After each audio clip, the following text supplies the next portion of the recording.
frozen over. I jolted awake to howling wind and cascading snow in the dead of night. I scrambled to my feet and brushed the snow off my shoulders. Where was I? How in the blazes did I get here? Why didn't I have a coat? My head throbbed in tempo with my racing heartbeat, but I couldn't remember anything before the wind woke me. I saw a red light in the distance. Radio tower? I decided that this was the best chance of finding shelter, find my bearings, and maybe even get help. My only chance. The wind strengthened in intensity and tried to force-feed me some sleet. I had to get moving. I started off in the direction of the red light, arms wrapped around my body. The moon emerged from behind the clouds, and I could faintly see some boot prints in the snow going the same direction. They overlapped, all massed together, as if a large group of people had gone the same way.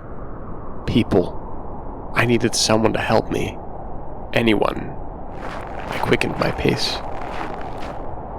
Within 20 minutes, I entered a naked forest, and the trail led up to a tree with a dark blot on it. Thinking it was a person, I sprinted towards it, but saw instead hanging on a branch a coat. I was shivering so severely, I was barely able to put it on. This coat was a godsend. Someone in that group must have had one extra and misplaced it somehow. They must have been crazy to leave this thing behind. I could have used 2 more layers at this point. As I walked, I began to see tracks split off from the main path. At random intervals, I observed long lines of 5 or 6 gashes up to 15 feet up the trees. Perhaps they were the reason some of the expedition had gone their own ways. Bears were definitely a present danger. I hate bears. Some individual tracks went left, some right, but I couldn't tell where they went further than a few hundred feet.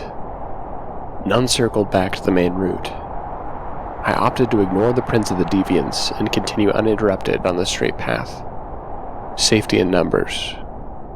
The tower had been this way before I lost sight of it, right? I walked, and walked some more. I lost track of time. I had been plodding through the snow, following the prints. They were the only evidence that anything else was alive in this terrible place. Your mind tends to disengage when following a trail, and you don't know how long the road goes. It's as if you leave your mind behind miles ago while your body keeps walking.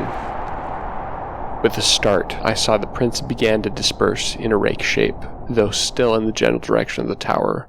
My heart raced, almost bringing a sensation of warmth back to my numb fingers. Should I follow the straightest set of tracks? Should I break my own path? I chose the straightest path. Visibility was now so low I could only see 20 feet in front of me. I froze when I saw boot prints turn into a body print and a skid over the edge of a cliff. Creeping forward, I saw a dark form at the bottom. Someone had fallen. I was energized by more than self-preservation now. I had to help them. Get them out of this forsaken wasteland. I scrambled backward and flew down the hillside to the bottom of the cliff. The man didn't have a coat. He didn't have a pulse either. I turned him over and saw my own face. Still. Cold. Certainly not at peace. I recoiled and bolted as fast as I could down the mountain. No! No! I realized as I sprinted, not caring where I was going, that all the tracks matched. They matched my footprints. How many times had I died here? I heard a bugling call behind me and loud crashing sounds through the trees. Whatever had gashed those trees earlier had likely killed me numerous times, and was craving another opportunity. I looked back to try to see the beast over my shoulder. Just then, my foot caught on a log before I could see anything more than a white mass behind me. I tripped headlong down a steep hill and felt my neck snap. I was paralyzed, face down in the snow.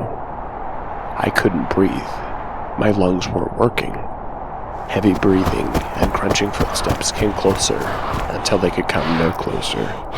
I heard the creature's weight shift and pressure built in my head until I jolted awake to howling wind and cascading snow in the dead of night.